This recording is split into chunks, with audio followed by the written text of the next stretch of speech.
Not sure if you know this, but when we first met, I got so nervous I couldn't speak. In that very moment I found the one. Naomboleza kwako Bwana, natamani nifike kwako, kwa kuwa masumbufu ya dunia hii yamenichosha sana sana. To my very last breath, this day I'll cherish. You look so beautiful in white tonight.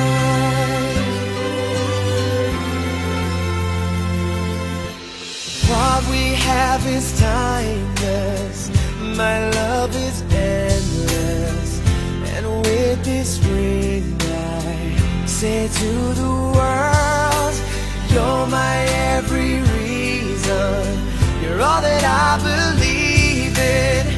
With all my heart I mean every word. So as long as I live and love you, we'll have and hold you. You look so beautiful in white, and from now to my very last breath, this day I'll cherish. You look so beautiful in white tonight. Ooh, you look so beautiful in white.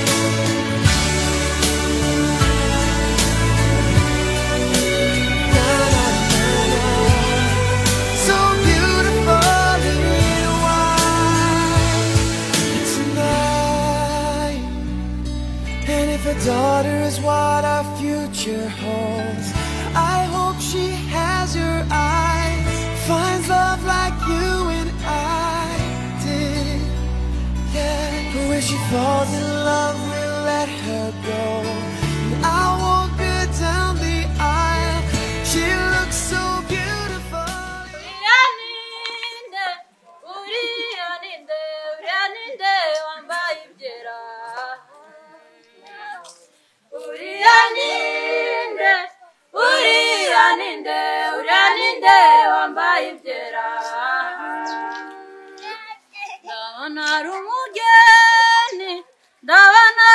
Umugeni warimbishirijwe umugabo we.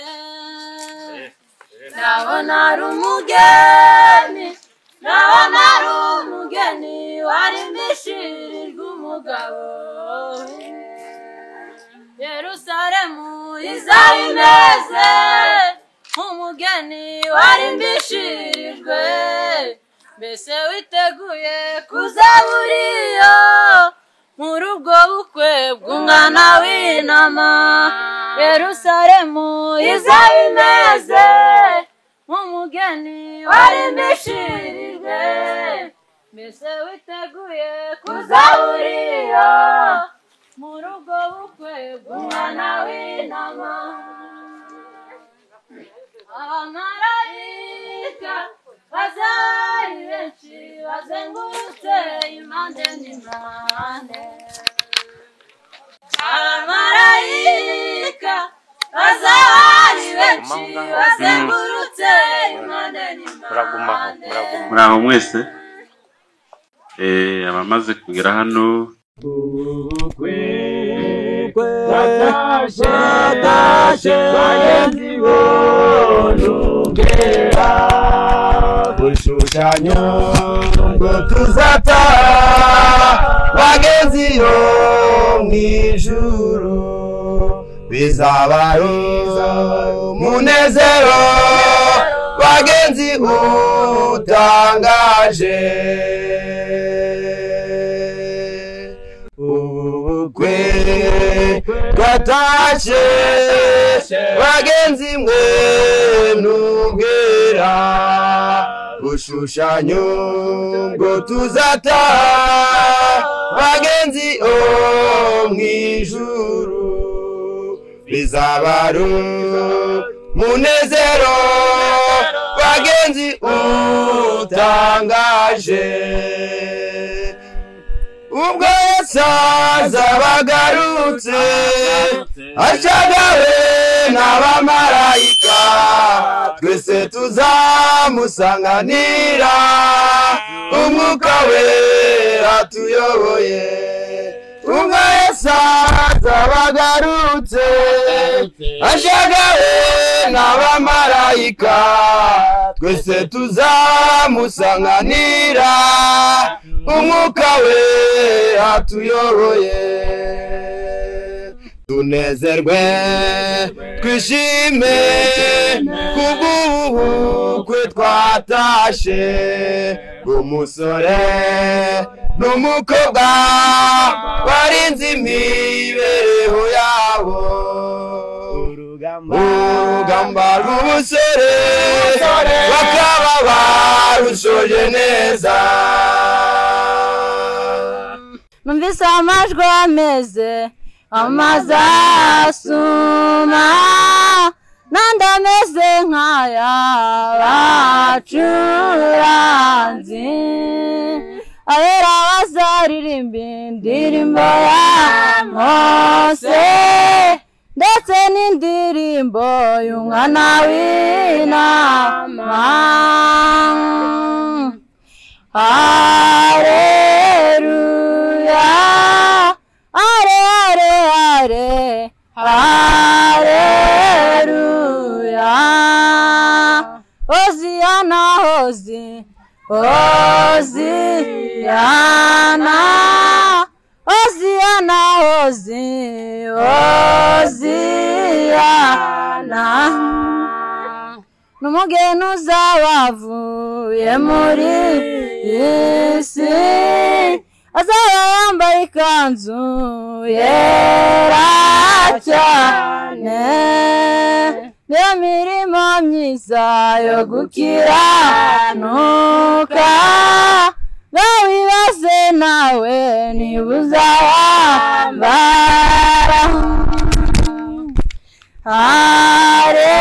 Haleluya, are are are, haleluya.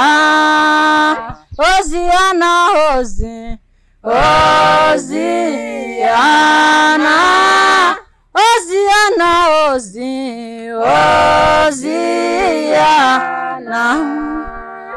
sanure babera batabarutse urupfu rwamaze kumirwa bunguri n'inshuti zatandukanijwe n'urupfu none bazahuye ziri kuramukanya. Haleluya, are are are, haleluya. Hosiana hosi, hosiana, hosiana hosi, hosiana. Tuzasanganira umwami mu kirere atujyane ku nyanja y'ibirahuri azaduha ku mazi y'ubugingo kandi aduhe ku giti cy'ubugingo. Haleluya, are are are, haleluya. Hosiana hosi, hosiana, hosiana hosi, hosiana. Are are are, haleluya, are are are, Haleluya. Hosiana, Hosi, Hosiana, Hosiana, Hosi, Hosiana.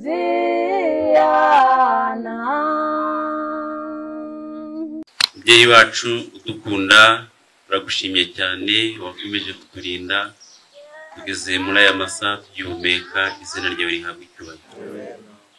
Gahunda y'ubukwe twayipanze nk'abana b'abantu, ariko weho nk'Imana wemeye kwisohora, nabyo turabigushimiye, uhabwa icyubahiro. Gahunda dufite uyu munsi z'ubukwe tuzishyize mu biganza byawe, ziyoborwe n'ubushake bwawe, bigusabye mu izina rya Yesu. Ngiye turi kumwe nitwa Sakindi Faustin, ngiye turi gufatanya muri iyi gahunda. Aha ikiduteranije ni imiryango ya Uwimbabazi Janete na Shukuru Ozias, nibo baduteranirije aha ngaha. Aha iburyo bwanjye hari umuryango w'umusore umuryango w'umusore uhagarariwe na Nkundibiza Jacques. Aha ibumoso hari umuryango w'umukobwa nawe uhagarariwe na Mugwaneza Epimake. Ndagira ngo niyo miryango tugiye kwakira yombi. Umubwiriza dufite nari namuvuze ni Karahamuheto Jean Pierre, ngaho nawe nahaguruke tumwakire. Mbere yuko yigisha cyangwa atambuka agasenga, reka dushyireho indirimbo imwe y'abasore, baririmbe indirimbo imwe, nibayirangiza umubwiriza arakurikiraho.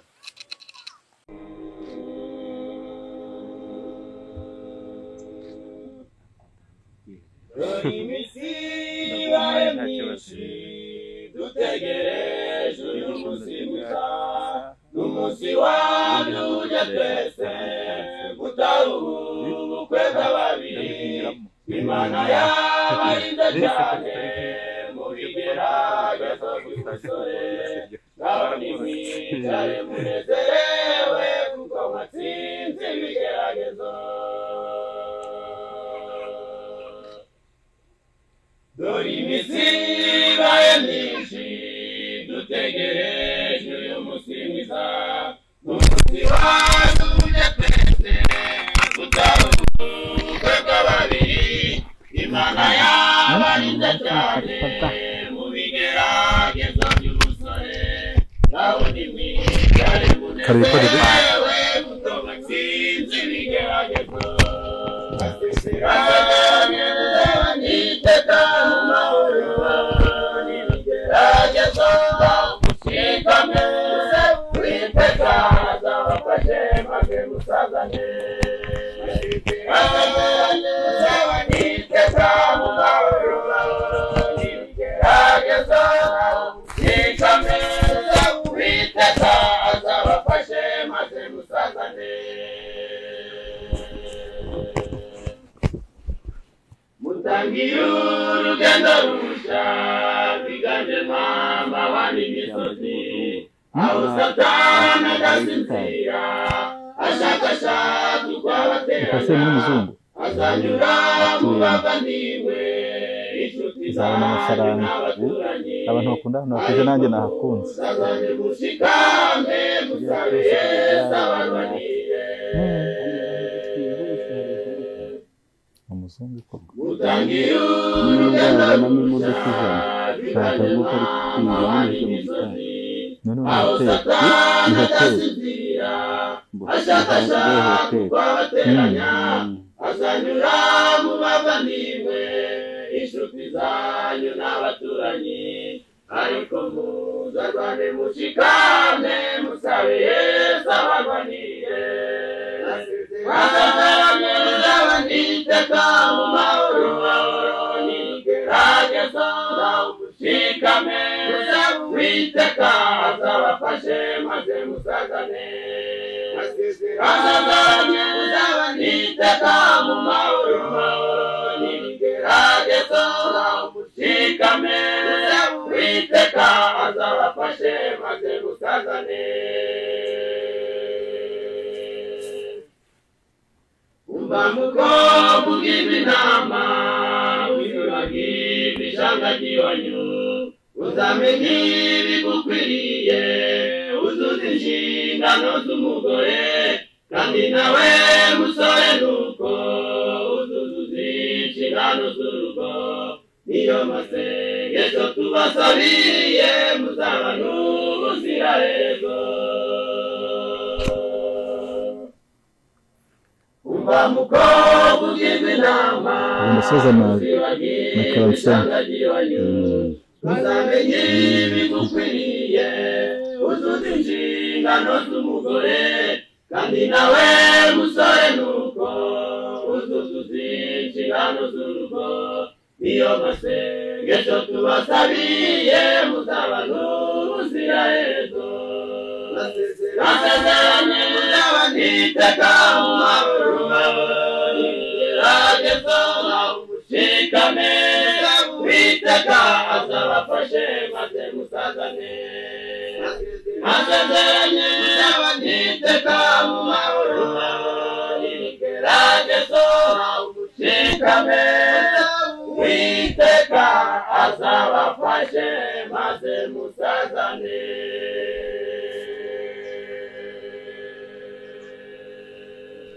Amen.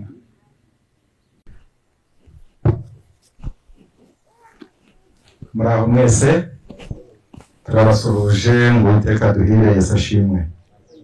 Reka dushimire Imana ko tugeze muri uyu mwanya mwiza wo kwizihiza ibirori, ubukwe bwa mushiki wacu ndetse na mwene data. Imiryango ikaba yateranye, izina ry'Imana rihabwa icyubahiro. Amazina yanjye bayababwiye ni Karahamuheto Jean Pierre. Mbere y'uko rero tubaza umukuru nyir'ibihe byose uturusha kumenya iby'ubukwe, uturusha kumenya iby'uko ababanye n'abagiye kubana n'abashakanye kera babana kandi bikaba byiza bikazasoreza heza, reka tubanze dusenge. Data mwiza, turagushimye, izina ryawe rihabwa icyubahiro. Waraturinze, si twe gusa ahubwo warinze n'aba basore, beretse ibirori ababyeyi, izina ryawe rihabwa icyubahiro. Ubuntu bwawe nibwo buturagira ibihe byose. Turakwinginze ngo uhagarare uyu muhango nk'uko wahagarariye uhereye mu itangira ryawo tukiwumenya. Bisoza amahoro, turashima izina ryawe. Twereke igikwiriye mu ijambo ryawe, kandi uduhe inama nziza ziyongera ku zindi twahawe, tubisabye twizeye mu izina rya Yesu. Amen. Reka rero dufatanirize hamwe kuganirira hamwe ijambo ry'Imana. Nk'uko mubimenyereye, hariho ubukwe, ariko kandi ubu bwabaye uyu munsi ni ubukwe bwera. Ubukwe buratandukanye. Ubundi ubukwe ni igihe cy'umugeni asanze umukwe, ibyo nibyo byitwa ubukwe, ariko bikorwa mu buryo butandukanye. Hari abagenda imiryango itabizi, hari abo bucya mu gitondo umuhungu akakubwira ko afite umugeni, hari naho utanabimenya ukazabimenya barabyaye. Ariko iyo binyuze mu mucyo, itorero, ababyeyi bagahurira hamwe, biba bigiye kuba ubukwe bwera, kuko buba buhuje n'amahame yera, butanyuranije n'amahame y'ijambo ry'Imana. Ubukwe buba bwera iyo buyobowe n'ibyera, ari ryo jambo ry'Imana. Tugiye kurebera hamwe rero ubukwe bwiza, isoko y'umunezero urambye. Niyo magambo tugiye kurebera hamwe. Ubukwe bwiza, isoko y'umunezero urambye, niyo magambo tugiye kurebera hamwe twifashishije ijambo ry'Imana. Muri Bibiliya dusoma, namwe musoma mu gitabo cy'Itangiriro igice cya 1 umurongo wa 26, haranditswe ngo tureme umuntu ase natwe. Nta guca ku ruhande, iri jambo rivuga ngo tureme umuntu, uwari uvuzwe ni Adamu. Ase natwe, uwo ni Adamu wari ukivugwa. hepfo niho hari ijambo rivuga ngo umugabo n'umugore niko yabaremye. Haje umugore nyuma, ariko ikiswe kure mu muntu yari umugabo waruremye.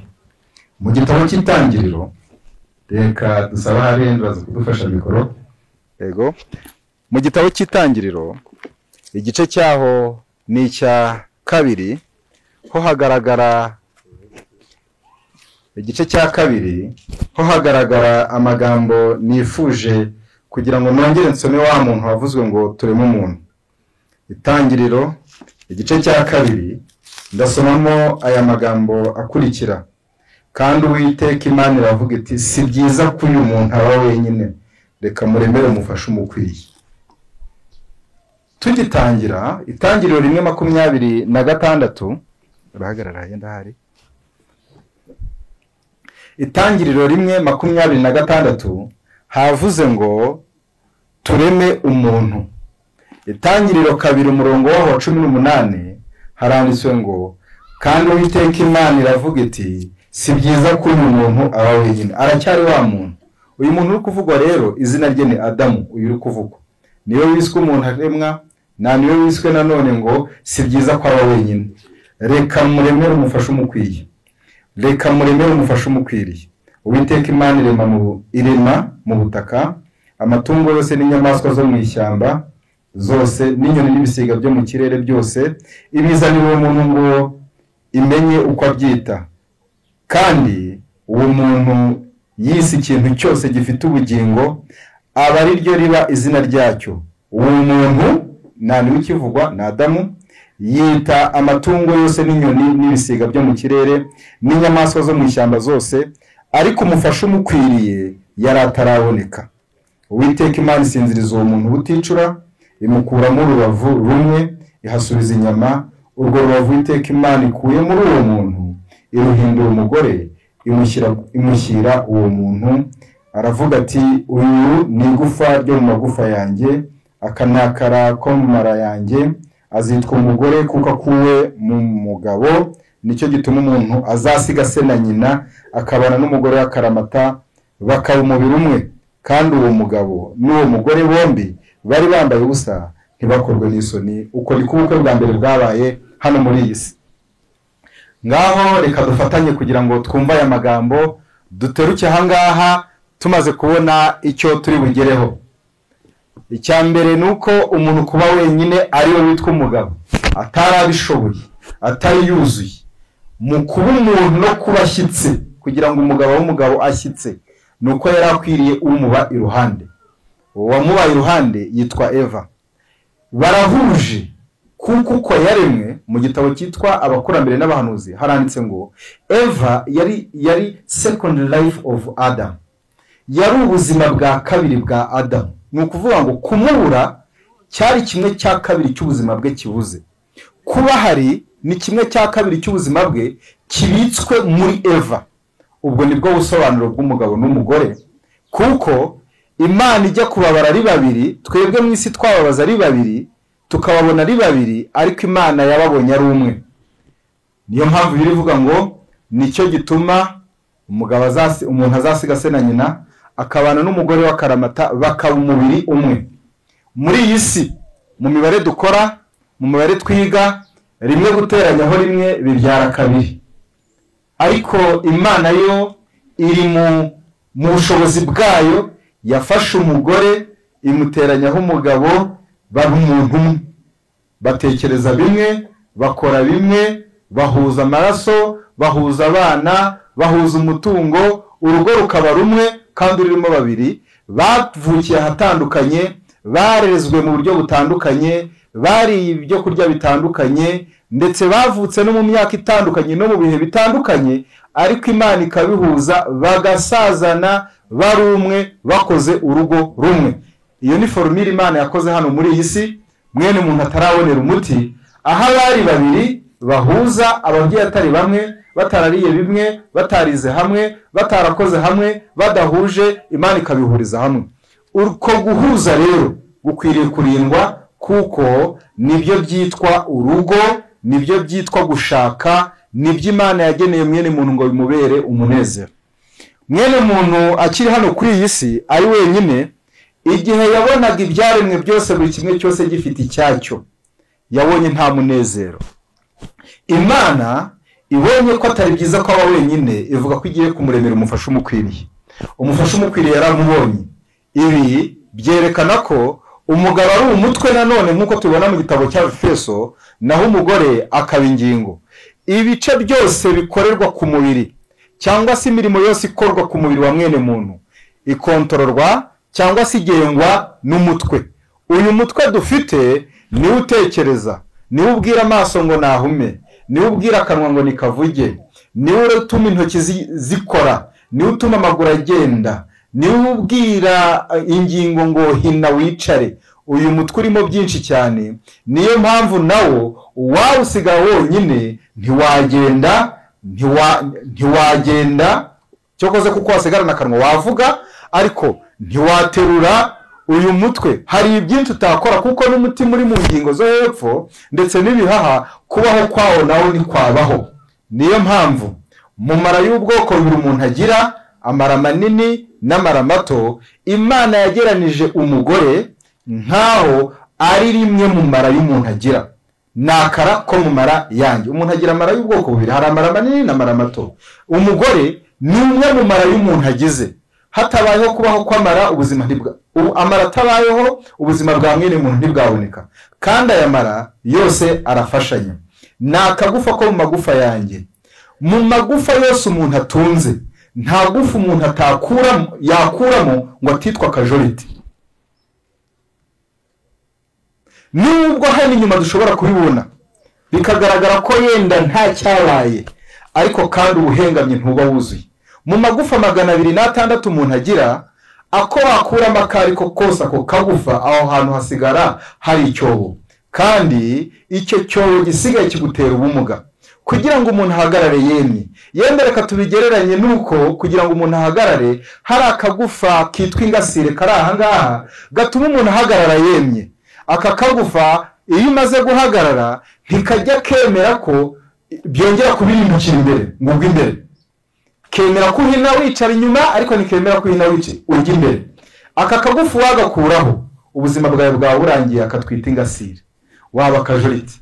Rero nubwo Adamu yabivuze mu buryo bwo gusiga, ariko yaravuze ngo kubaho kwanjye n'uyu mugore, atariho nanjye kubaho kwanjye ni igice.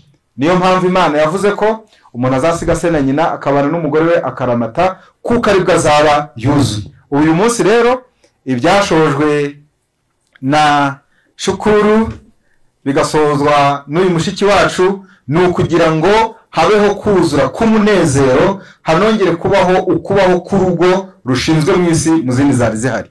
Noneho rero hari bikwiriye kurindwa. Ubukwe bwera nk'uko buyoborwa n'amahame yera tubona mu byanditswe byera, bubanziriza mu rambagiza, ariko irambagiza naryo ribanza mu kubaha Imana, kuko Bibiliya iratubwira ngo urugo n'amatungo umuntu abihabwa n'ababyeyi, ariko umugore wubaha Uwiteka we umuntu amuhabwa n'Uwiteka we wamuremye. None rero abantu b'Imana, ubwo urugo n'amatungo umuntu abihabwa n'Uwiteka, abagore bariho ni benshi ku isi, ariko reka tukubwire ngo nubwo Satani ataremye, ariko hari umuntu wakumva ari kuvuga ati ngewe uyu sinamuhawe n'Uwiteka, ni Satani wamumpangiye, ni Satani wamumpaye. Bitewe n'iki? Imibereho ihuye niyo Yesu yavuze muri Yohana, aho yabwiye abayuda ngo muri abaso Satani. Impamvu yarabwiye ngo nabaso Satani, bari bahuje imico na Satani y'ubwicanyi, bari bahuje imico na Satani nanone yo kubeshya ibintu bibiri. Umuntu ugaragayeho ubwicanyi, umuntu ugaragayeho kubeshya mu muryango, Yesu yabwiye abayuda ngo muri abaso Satani. Barahakana bati ntituri ibibyarwa. Yemwe reka dusobanure byinshi. Twebwe data na Aburahamu yaravutse, Aburahamu ahabwa isezerano, abyara Yakobo, abyara Isaka, Isaka abyara Yakobo, Yakobo abyara 12. Turabo muri iyo miryango. Arababwira ngo oya muri abaso Satani, bitewe nuko Satani ni umubeshyi, namwe muri ababeshyi. Satani ni umwicanyi, namwe mushaka kunyica. Rero umuntu ufite iyo mico abagaragaza imbuto yamubyaye.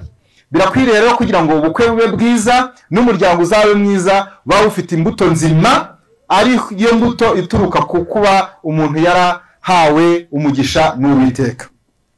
Turi aha ngaha rero turagira ngo tuvuge bimwe byo kwitondera. Muri iri rambagiza hakwiriye kubaho kubaha Uwiteka kugira ngo Uwiteka aguhe icyiza. Muri iri rambagiza hakwiriye kubaho kugendera ku mahame yuzuye ijambo ry'Imana. Ibyo ni ibijyaniranye no gukwa nabyo gutanga iby'igiciro cyinshi. Tubibona mu gitabo cy'Itangiriro igice cyaho cya 24 kwa Aburahamu n'igisonga cye Eliyazari. Bikwiriye kureba imico, kurambagiza imico atari kurambagiza uburanga. Muri iyi minsi yacu ibyo bireze cyane. Mperutse kubona ibintu bitandukanye aho niyo nabonye umuntu w'umukecuru baravuze ngo burya ikibura ni amafaranga, ngo n'umukecuru yaba muto. Yari umukecuru kusura arangije yihoma ibintu arahoma, ahari ibi babyita ngo iki by'umukecuru agira akamanuka bigatebera ni iminkanyari. Ahari iminkanyari arahabona hasigara haringaniye, nuko arangije asigaho n'ibindi nyuma arongera amera nk'umwana mutoya cyane. Ibyo rero reka tubabwire ngo uwakurikira ibisa neza inyuma yayoba. Ariko mu gitabo cy'Itangiriro igice cyaho cya 24 ku gisonga cya Aburahamu cyitwa Eliyazari cyarambagije umutima mwiza, kirambagiza uburanga. Niyo mpamvu urugo rwiza ntirwubakwa n'uburanga, urugo rwiza ntirwubakwa n'igihagararo cyiza, urugo rwiza kandi ntirwubakwa n'ubutunzi, ahubwo urugo rwiza rwubakwa n'umutima mwiza umuntu aheshwa no kubaha Imana. Nkiri aha ngaha ndagira ngo mbabwire ko uru rugo iyo rubaye rubi ruba isoko iduduriza imivurungano n'intambara bikazasoreza muri Gehinomu. Bitewe n'iki? Ibigeragezo bihoraho bimeze nk'imvura y'urujojo idahita bicogoza umutima. Ukutumvikana n'intambara ziba mu miryango myinshi havamo ubwicanyi, hakavamo no kwiyahura. Ni kenshi ko muzajya mwumva umugabo yiyahuye, umugore yiyahuye, nta kindi bapfuye, ahubwo ari amakimbirane ya buri gihe atajya atuza na gato. Imana yashimye ko ubukwe buba isoko y'umunezero. Reka tubivuge muri aya magambo. Ndasoma igitabo kimwe cyitwa Ubutumwa bwatoranijwe umuzingo wa 2 message choisi. Ndasomamo aya magambo nifuje ko adufasha icyo Imana yari gendereye. Dans le dessein du ciel, l'institution du mariage devait être une source de bénédiction pour l'humanité. Mu mugambi w'Imana cyangwa se mu by'Imana yashakaga, mu by'ijuru ryashakaga, kwari uko ukubaho k'ubukwe cyangwa se ukubaho k'ugushyingiranwa gukwiriye kuba isoko y'umunezero cyangwa se gukwiriye kuba isoko y'umugisha ku kiremwa muntu. Ugushyingirwa kwa mwene muntu kwari gukwiriye kuba umugisha uhora wiyongeranya kuri mwene muntu. En général, on abuse auprès d'en faire une double malédiction. Ariko noneho muri rusange urebye ibiriho aho kugira ngo bibe umugisha, noneho bwarangiritse cyane, ahubwo buza kuba umuvumo w'inkubirane. Une double malédiction ni umuvumo w'inkubirane, ni umuvumo wikubye kabiri. Noneho bantu b'Imana reka tubabwire ngo ubukwe icyo Imana yabushyiriyeho ni ukugira ngo bube umugisha, ni ukugira ngo bube umunezero, ni ukugira ngo mwene muntu ubabara muri iyi si ugowe abone ibimuhumuriza, ari by'Imana yashimye ko agira mu ruhande umufasha, umugera ku mutima kuruta uwundi, ari we umugore aba yarashatse. Rero hari ibikwiriye kwirindwa cyane nkuko twagize umunezero w'uyu munsi wo kugira ubukwe, nuko umukwe bwiza naho umugabo akwiriye kumenya inshingano ye n'umugore akamenya inshingano ye, ndetse bose buri wese akarinda undi kugira ngo hatagira igihungabanya undi kandi giturutse kuri we. Icya mbere tuvugaho nuko mu gitabo cy'Abefeso igice cyaho ni cya 5 umurongo wa 22 ugejeje ku murongo wa 25 hatubwira inshingano z'umugabo hakabaho n'inshingano z'umugore. Muri izi nshingano harimo ko umugore akwiriye kuganduka, bagore mugandukira abagabo banyu, harimo nanone ko umugabo akwiriye gukunda umugore we nk'uko Kristo yakunze itorero akaryitangira. Abagabo bari aha ngaha, yenda reka mbirinduke, reka mbaze, harimo abagabo bakuru, harimo n'abasore, harimo n'abashatse vuba.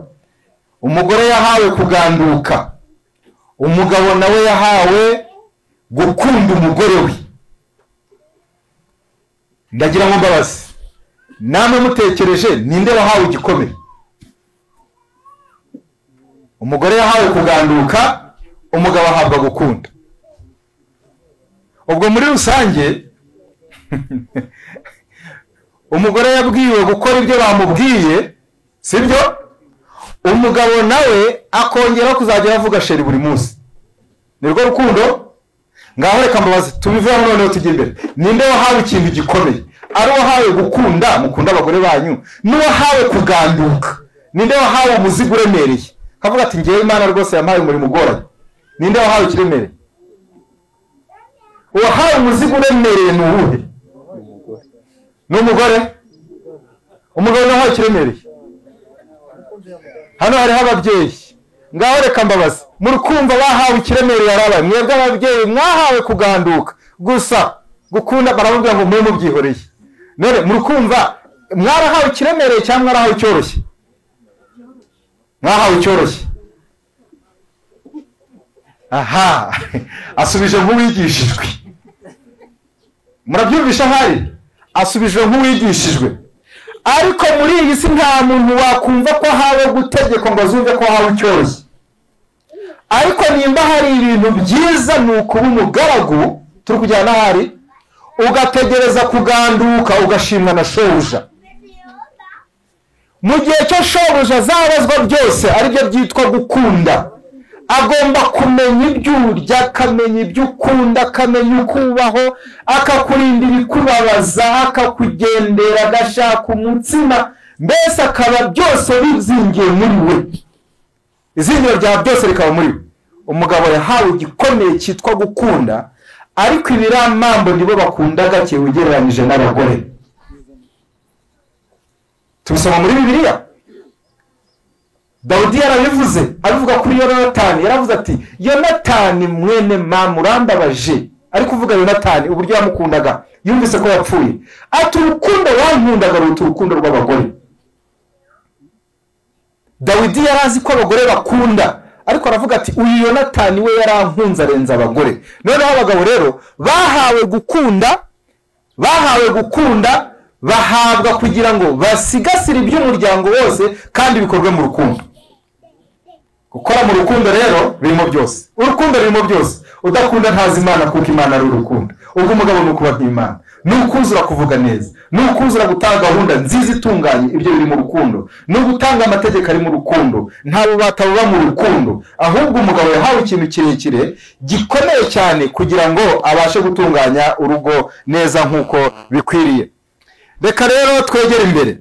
Kuri ibi ngibi hari bikwiriye kwirindwa. Mu gitabo cy'Abefeso igice cya 5:22 igice cya 5 umurongo wa 22 na 25 hatubwira inshingano y'umugabo n'inshingano y'umugore, aho umwe ari ugukunda undi bikaba kuganduka.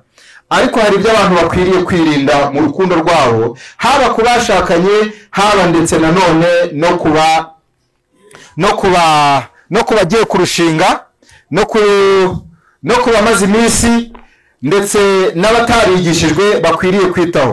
Mu gitabo mfite aha ngaha cyitwa Urugo rwa Gikristo, ku rupapuro rw'105 hatubwira amagambo nifuje gusoma kugira ngo tuyashimangize ayo tumaze gusoma mu gitabo cy'Abefeso. Haranditswe hatya hati: ikintu cya mbere abantu bakwiriye kwitaho ni ukumenya ngo bashyingiranwe nk'uko ijambo ry'Imana ribivuga, nubwo amategeko y'ibihugu yabitora, ariko abashyingiranwe bubaha Imana bakwiriye kumenya ko bagiye kubana akaramata, bagatandukanwa n'ibintu bibiri: ni urupfu cyangwa se utabashije kubabarira bagatandukanwa n'ubusambanyi. Nibyo bibiri yivuga. Ariko unamubabariye naho se yababariye Gomeri, nabwo mwabana. Ni ibintu bibiri: ni urupfu n'ubusambanyi. Abaye ikimuga, aho muzabana umuherekeza cyitwa umugore wawe. ahumye uzamurandata kugeza igihe cyo muviriye muri iyi si. Reka dushyireho ngo aramutse nanone asaze muzabana umurwaze mubane akiriho, nibyo byiswe kubana akaramata. Nta tegeko rivuga ko aba bana bakwiriye kuzabana kugeza igihe cy'umwe abereye ikimuga ukazana undi, kugeza igihe cy'umwe abereye impumyi ukazana ukireba, cyangwa se kugeza igihe cy'umwe agaragaye ko ashaje azanye iminkanyari ukazazana ukiri muto. Ntabwo ari cyo bivuga. Kugira ngo urukundo rurambe nuko abantu babana akaramata. Iyo ni ingingo ya mbere. Ku bana, aba bana bakwiriye kumenya ngo uko yampemukira, uko ibigeragezo byabaho, ubu tuzabana akaramata. Mugira iki gitabo Adventist Home, urupapuro rwaho ni 105 handitse ati The real union is a lifelong experience. Uguhuzwa nyakuri ni ubunararibonye bw'imibereho yo kubaho kwa muntu uko ariko kose, uko ubayeho kose nibwo mwarahujwe nyakuri. To gain a proper understanding of marriage relation is the work of lifetime. Kugira ngo umuntu asobanukirwe neza no gushyingira n'isano yo gushyingiranwa, nuko akwiriye kumenya ko ari umurimo w'imibereho yose ihari bikagera. Ni ukuvuga ngo ukibyinjiramo kuva icyo gihe kugeza, ndavuga ngo iki, lifetime ni igihe uzamara mu buzima bwawe hano kuri iyi si. Niba ari imyaka 70, iyo niyo lifetime yawe. Kugira ngo uhuzwe nyakuri nuko muri iyo myaka 70 ukimara gushyingirwa utazongera kureba ku ruhande, ubwo uzaba ari bwo uhujwe nyakuri. Those who marry enter a school from which they are never in this life to be graduated. Abantu bashyingiranwa nk'ababaye uyu munsi baba binjiye mu ishuri ryo batazigera bahererwa impamyabumenyi muri ubu buzima. Abantu bashyingiranwa baba binjiye mu ishuri ryo batazigera bahabwa impamyabumenyi bakiriho muri ubu buzima. Mwebwe mwashyingiranwe neza, ahasigaye ni mutandukane. Mumaranye imyaka 60 ni mutandukane. Hari abana ni ishuri rero binjiye mu ishuri ariko barangiza ishuri rikabanira bagataha batarirangije. Reka dutanga ingero. Nawe uburanga bwashizeho, abagabo babo barahinduka bazana abakobwa bakiri bato, ishuri ryarabananiye bavamo, abaviriye bo mu wa mbere. Icya kabiri, nabashingiwe nanone bizeye ko kwa se ukwe imitungo bazayibona. Umwaka wa mbere bavuga ati bura baracyabitekerezaho, umwaka wa kabiri, umwaka wa gatatu bisoza ntacyo bamuhaye, aramubwira ati rero jya kuzana iwanyu, natekerezaga ko hari icyo bazaduha, kuki batadufasha? Niba byanze jya kuzana iwanyu, nawe ishuri rirakunaniye, uviremo roho cyo kuze mu wa kabiri. Abandi nabo ni intambara, n'ibyo watekerezaga ku muntu utamubonyeho. Reka tubibahe. Watekerezaga ko aho uzajya uzateteshwa nk'uko iwanyu mu muryango byakugendekeye, usanga ari umuryango w'abantu bakora, none nabyo birakunaniye. Ubwo bibaye intambara rero, nawe uzaviramo mu nzira. Bimeze nka tagisi, aho abantu buri wese aviramo aho ashaka kugera. Ariko reka tubabwire ngo ababa muri iri shuri bakarirangiza nabihanganira imibabaro, imiruho, ibibazo, ingorane, ndetse n'ubwo ibintu ibyo ari byo byose byo washatse ubona uwo washatse yaba atakibifite, ukemera ukabana nawe mukabana icyo bita akaramata. Wamushatse ari gatoya, ari agakobwa k'agasenteri, none yageze iwawe arakubyibuhana, kandi mu by'ukuri ntabwo ukunda ibintu bibyibushye, kaba ariko mvuga ntabwo bimukanye. None bizagenda gute? Nta kutagize yemwe washyizeho indimu byarananiranye, washyizeho amazi mu gitondo birananirana, yarirutse ahubwo ibiro biriyongera. None uzabigira uti rero bimbivuyemo. Birashoboka ko ukimona yari mwiza, ariko ngeze aho ngaho nyuma yaho uravuga uti burya iyo nza kubimenya amashuri afite ni makeya, n'ubundi ishuri rikakunanira ukaviramo mu wa gatandatu. Hari abaviramo muri university, hari abaviramo muri masters, hari abaviramo muri professora, ariko iri shuri ryo rirarenze no gukomeza ukiga warangiza ugasaza, umutima wawe ugasaza, imibereho yawe igasaza, ukaba utakireba ariko ugikunda, warangiza ukamanuka mu gitaka ukiri muri rya shuri. Ngiryo shuri rero tuvuga. Muri iri shuri baravuze ngo muri ubu buzima ngo ushobora kurirangiza. However, carefree and wise marriage may have been entered into. Kubw'ibyo rero abantu bari bakwiriye kwinjira, reka tuvuge muri aya magambo, abantu bari bakwinjira kwinjira mu bijyaniranye n'iby'ubukwe no gushyingirwa, babyitayeho kandi bagishije inama, bafite inama z'ubwenge. Few couples are completed united when marriage ceremony is performed.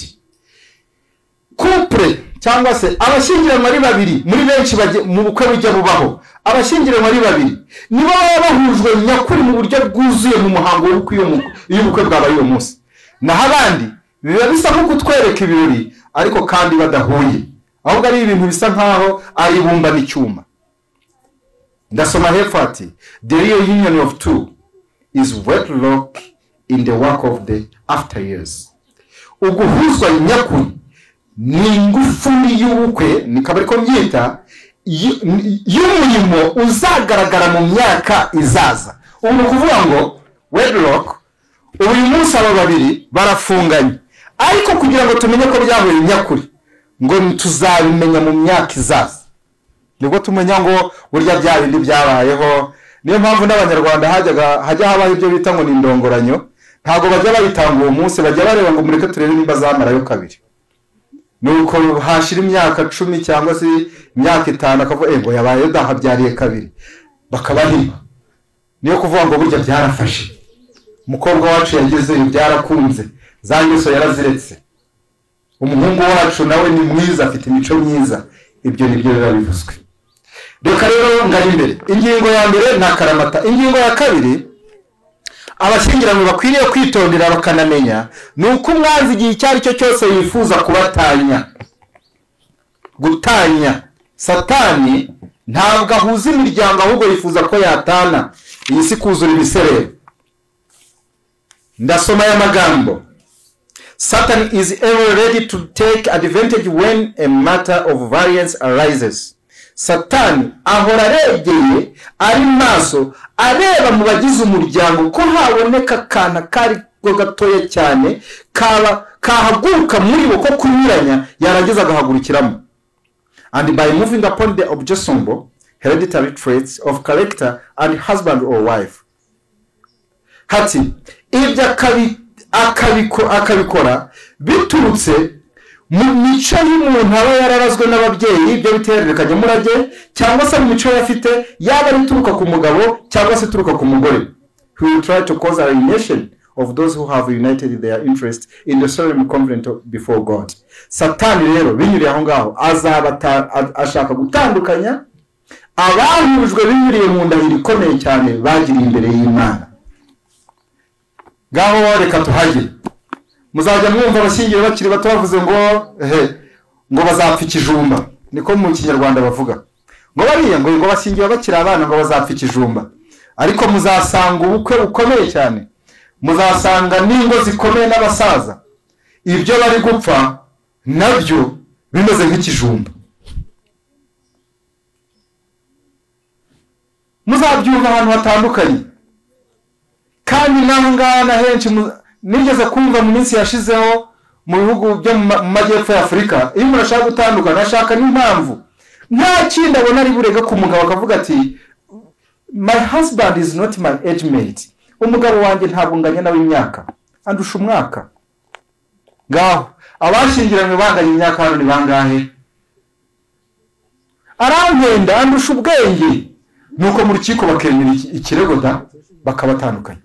Ntabwo nganya nawe imyaka, aranduta. Ukabishingira ukavuga uti arampenda, andusha imyaka 3 cyangwa murusha imyaka 4, ibyanjye n'ibyo biranyuranye, twazicana. Rukiko ni mudutabare, batabantu rero bazicara ni mutandukanye.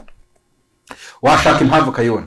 Satani rero kugira ngo atandukanye bashakanye, azashaka impamvu zishoboka izarizo zose binyuriye muhererekanye murage, binyure muri byo bita défaut de caractère uko uteye, uvuga witonze, utinda gusubiza, bagutuma ibintu ugatindagira, ibyo byose akavuga ati ariko nk'uyu muntu w'umuturage ibi bintu bituruka kuki? Ibyo byose bikazamuka mu miryango binyuriye mu kutamenya kubara, binyuriye mu kugera mu isoko ukiganirira, utwajyanye bakadutwara, umugabo akagura taci, mu kandi kanya ukabura yibuze, umugore nawe niwe ufite akazi akavuga ati rero nta kazi ufite. Ibyo byose kutumvikana muri iyo mibereho y'abana bijya bibaho, ngo Satani azabinyuramo kugira ngo atanye imiryango y'abashakanye. Ikindi nongeraho icy'abashakanye bakwiriye kwitaho, through difficulties, perplexity and discouragement may arise. Though difficulties, perplexities and discouragement may arise, let neither husband or nor wife harbor the thought that the union is a mistake or disappointment. Kabone nubwo habaho ibigoranye, hakabaho impagarara, hakabaho gucika intege, hakabaho ibibazo biremereye bigahaguruka mu muryango, reka haba umugabo, reka haba umugabo cyangwa umugore, hakugira uhangara kugira igitekerezo na kimwe cyuko uguhuzwa n'uwo mugore bari kumwe, w'ibyo bintu w'ibibazo byabazamukanye bari kumwe, ko byabaye ikosa cyangwa ngo biguce intege. Bizabaho. Mu gitabo cy'Ibyahishuwe igice cya 12:12 handitse ngo abo mu ijuru nimwishime, naho wasi we ugushije ishyano, kuko Satani yakumanukiye afite umujinya mwinshi. Satani yamanukiye isi afite umujinya mwinshi. Ntiyamanukiye ingwe ebyiri, ntiyamanukiye agace kamwe, ntiyamanukiye igihugu kimwe, ahubwo Satani yamanukiye isi yose. Icyaka 3, urukundo rukwiriye kugaragarira mu bikorwa no mu magambo. Urukundo rukwiriye kugaragarira mu bikorwa no mu magambo. Muri iki gitabo nahoze mfashe ndasoma tugana ku ngingo nk'eshatu turi bunasorezeho, ndasoma ngana kuri iyi ngingo ko urukundo rukwiriye kugaragarira mu bikorwa ndetse no mu magambo. Mu mibereho yacu n'ibyo tuvuga, imico karande naho twavukiye bijya bituma abantu badakora ibisabwa n'Imana n'ibyemewe, ahubwo bakabirengaho ntibabikore, bikabyara intambara n'inzangano no gutandukana mu miryango myinshi. Impamvu mbivuze, muri iki gitabo handitse hati there are many who regard the expression of love as a weakness and they maintain a reserve that repels others. Hari abantu benshi babona ko kugaragaza iby'urukundo ari intege nke, maze barangiza bakabyigumanira bakaba babigomwa abandi. This spirit checks the current of sympathy. Uyu mwuka umeze gutya ujya utuma ibyarugwiro no kugirira umuntu ubwuzu bigabanuka. As the social and generous impulse represses the wither, the heart becomes desolated and cold.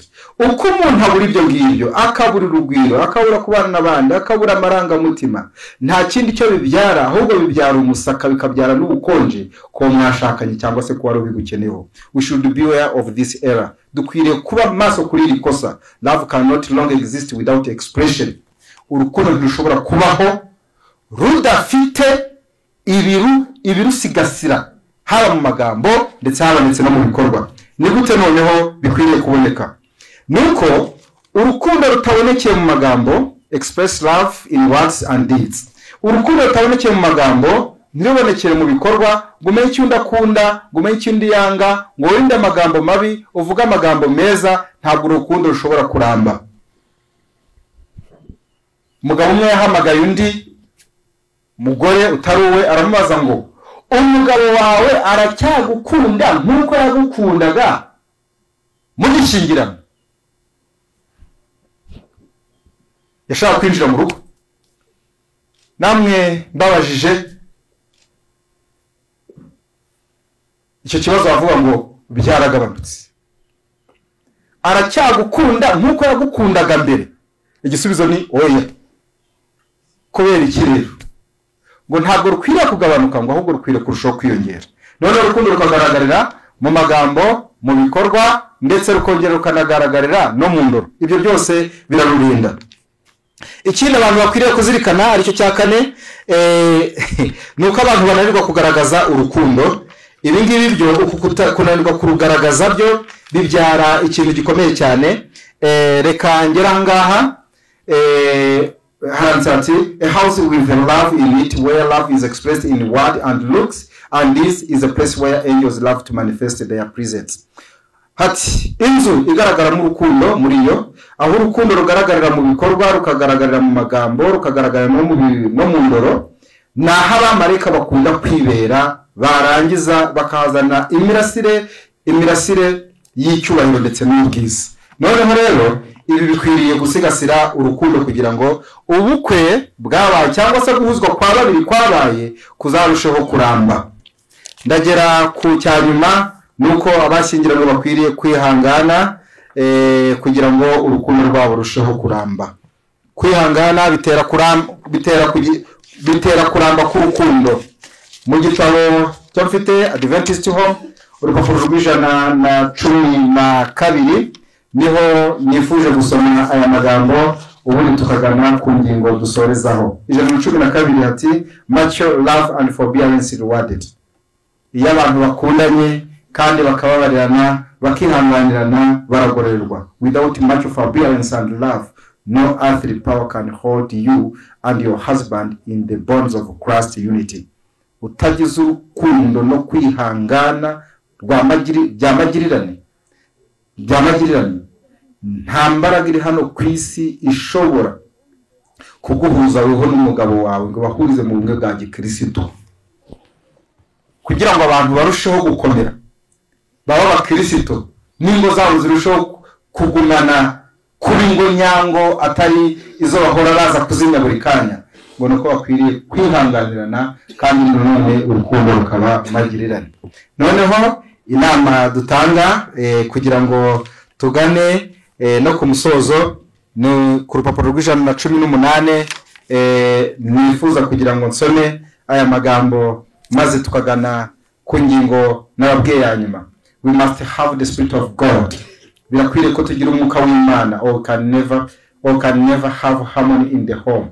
Ibitari ibyo ntabwo tuzigira tugira guhuza mu ngo.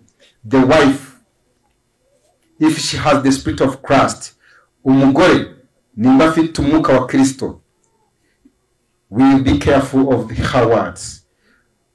Azitondera amagambo ye. She will control her spirit. Azakontrola intekerezo ze. She will be submissive.